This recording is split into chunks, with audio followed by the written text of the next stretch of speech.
What stops a quantum state from giving a probability of 2 or 10? The answer is a rule called normalization. Today we will derive it mathematically and then test it live in a quantum simulator to see how quantum states always obey it. In the previous video we learned that a qubit can be written as ket c equals alpha ket 0 plus beta ket 1. Alpha is the amplitude of state ket 0 and beta is the amplitude of state ket 1. As you all know, p of 0 is modulus alpha square, p of 1 is modulus beta square. The probability of measuring 0 is the magnitude squared of alpha and the probability of measuring 1 is the magnitude squared of beta. Okay, but the probability must always add up to 1. The probabilities must always add up to 1. P of 0 plus P of 1 equals 1. Okay, so now let's substitute the formulas. Here we can substitute the formula modulus alpha square plus modulus beta square equals 1. Okay, and this condition is called normalization. This condition is called normalization. This condition is called normalization. So what happens if we ignore the normalization? Let me show you with a counter example. Suppose a vector ket c equals 3 and 4. Suppose someone says this is a quantum state. This is a quantum state.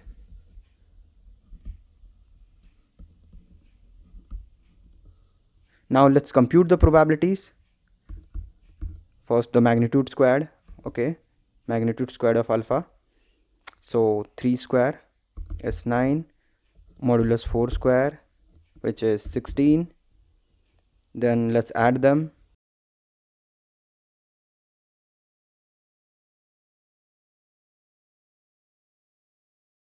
Which is 25.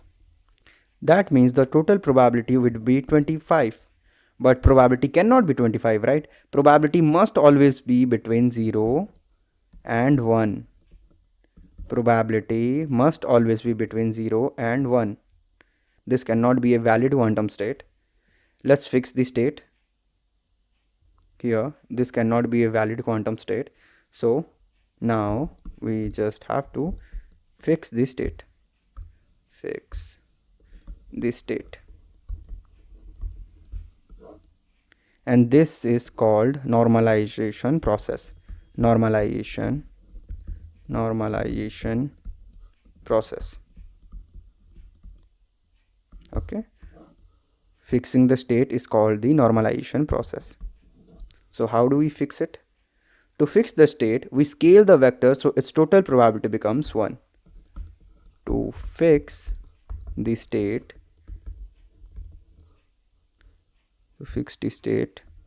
we scale the vector so its total probability becomes 1. Okay, so to fix the state, we scale the vector so its total probability becomes 1. First let's calculate the vector length. We know the length formula. Length formula is square root of a square plus b square. This is the length formula. So here we can put the a is 3 square plus 4 is b is 4 square. Then it becomes square root of 25, which is just 5. This value 5 is the length of the vector. Okay, now let's divide the vector by its length. get C equals, we have to divide the vector by its length, 3 by 5 and 4 by 5. Okay, now let's compute the probabilities again. 3 by 5 square, let me do it over here.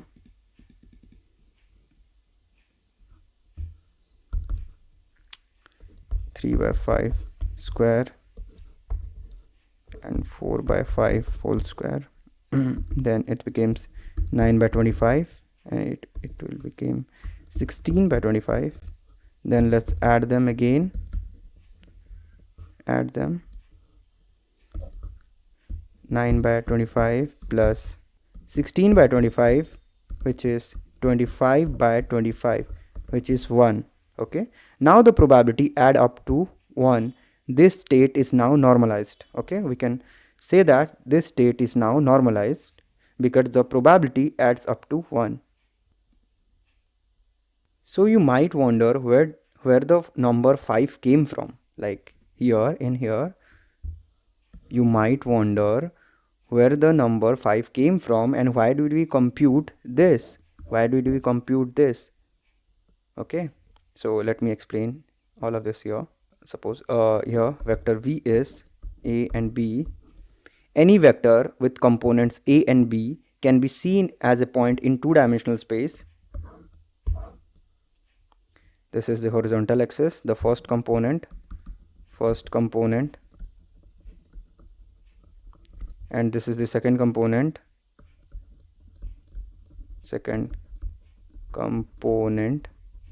vertical axis, horizontal axis, and here it's a point a and b.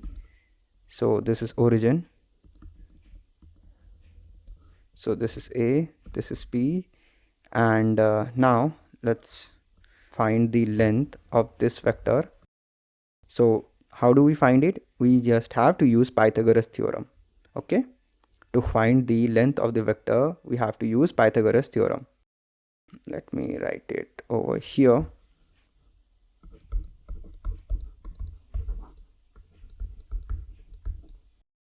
The norm of v, this is called the norm of v, equals square root of a squared plus b squared. Okay, this formula gives the distance of the vector from the origin. Now you guys might wonder, what is norm? The term norm is used to define the magnitude or length of a vector in linear algebra, machine learning and functional analysis. It generalizes the concept of distance from the origin to a point in higher dimensional space. So that is the vector length. Okay, now the dot product connection.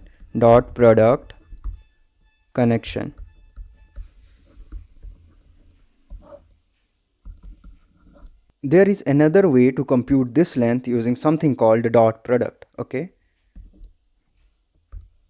v dot v, the dot product multiplies matching components and add them. Okay, we know that v is a vector. Okay, so you can write this as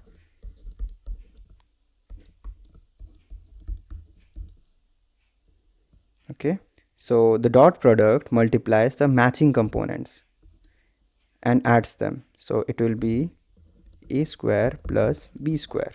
Okay, so from geometry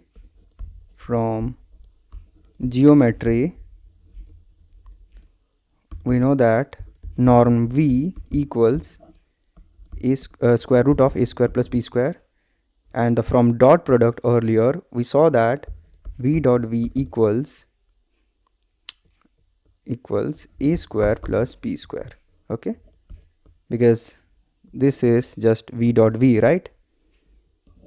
So we can say that here v dot v is a square plus b square.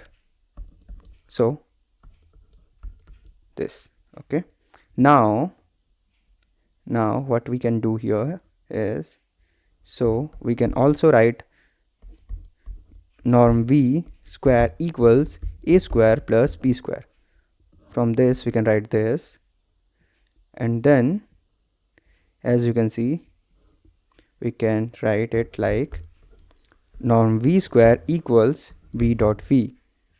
Okay, then take the square root over here. Norm v equals square root of v dot v.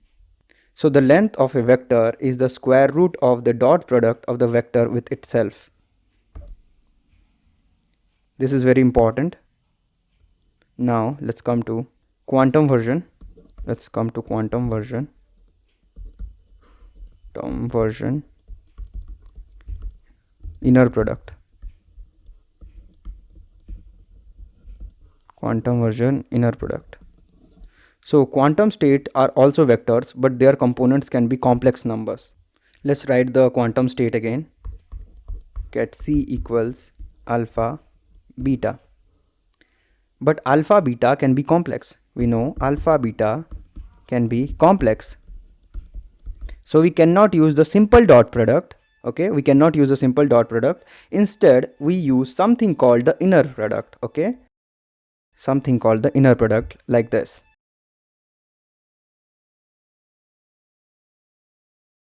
This is we pronounce this as bra C cat C. Okay, let me write it over. Bra C cat C. You can pronounce this bra C cat C. Okay, the bra is this, cat is this. If you want to know more about this, like, you can watch my previous video. Okay, I have made a dedicated video for this. So this is the quantum version of the dot product. This thing over here, this is the quantum version of the dot product. In quantum mechanics, let's write it over here. In quantum mechanics, cat C, this is a cat vector. This is called cat vector. Okay, the corresponding bra vector is written as, the corresponding bra vector is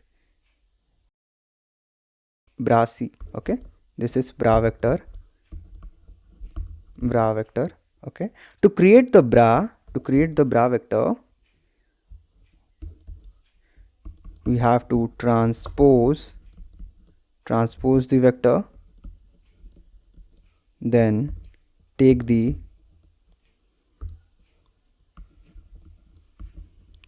complex conjugate of each element. Take the complex conjugate, takes the complex conjugate of each element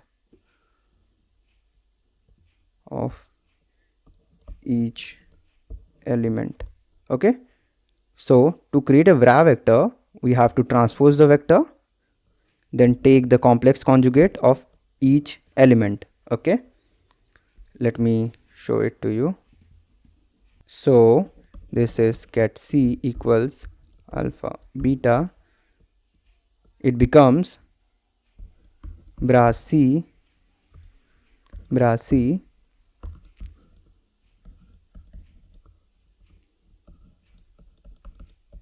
Okay, let me explain this.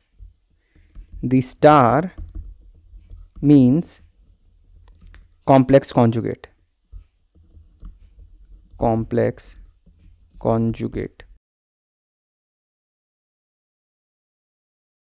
This is cat, this is bra.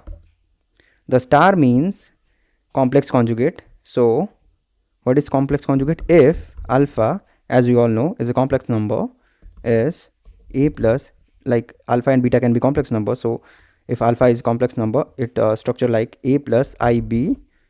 Okay, then the complex conjugate would be alpha star, which is a minus ib.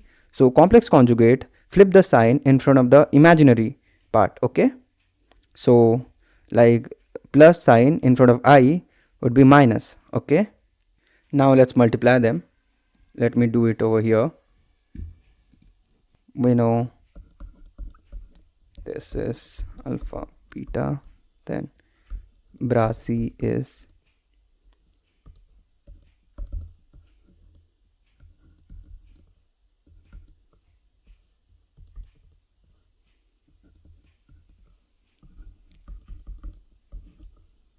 Okay, then now let's compute the inner product.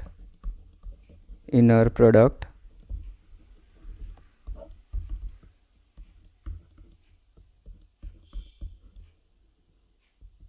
let's substitute the vector.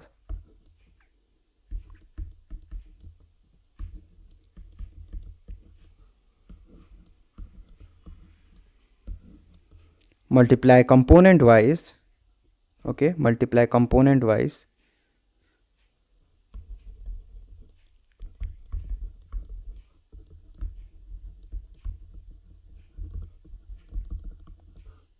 Multiply component wise.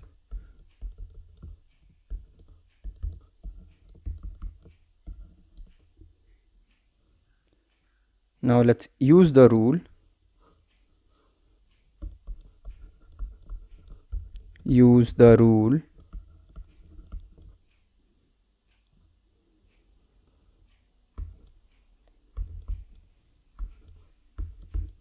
Modulus alpha square. So if you are confused about this, it can be written as like this also. Okay, you may have seen this in my previous video like this.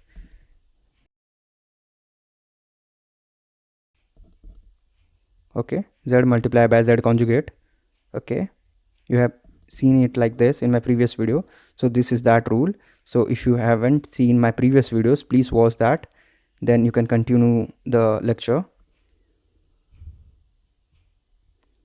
Now b star or beta conjugate and beta equals modulus beta square.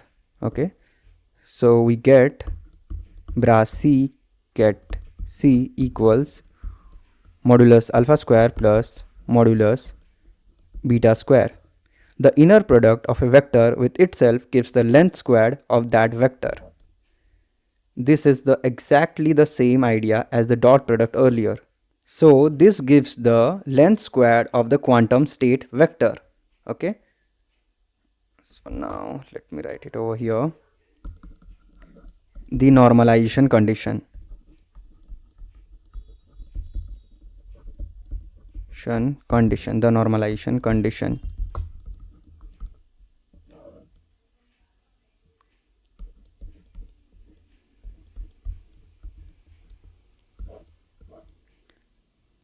Bra c ket c equals 1. This means the quantum state has unit length. Okay, this means the quantum state has unit length.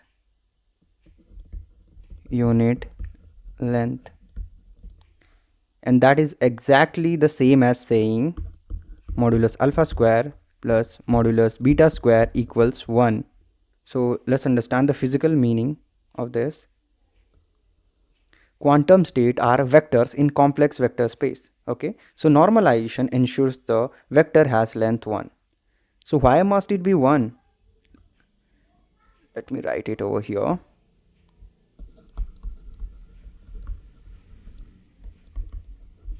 Quantum states are vectors in a complex vector space.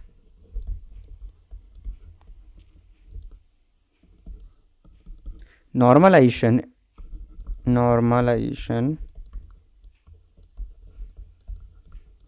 ensure the vector has length 1. Why must it be 1? Why must it be 1? Why must it be 1? Because p of 0 plus p of 1 is 1. So normalization guarantees valid probabilities. Okay, normalization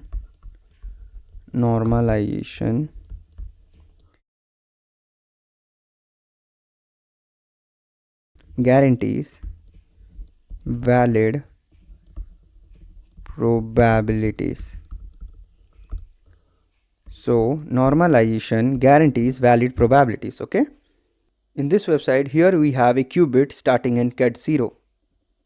On the right side we see the measurement probabilities The probability of measuring 0 is 100%. The probability of measuring 0 is 100%, as you see magnitude squared being 100%, and the probability of measuring 1 is 0%, as you see magnitude squared is 0% here. If we add the probabilities, we get 1, and that means the quantum state is normalized. If we add 100% plus 0%, it becomes 100%, and it's still 1. This means that quantum state is normalized. If we add an edge gate, don't worry about the edge gate, we will study in the future videos. In the future lecture, we will study about edge gate.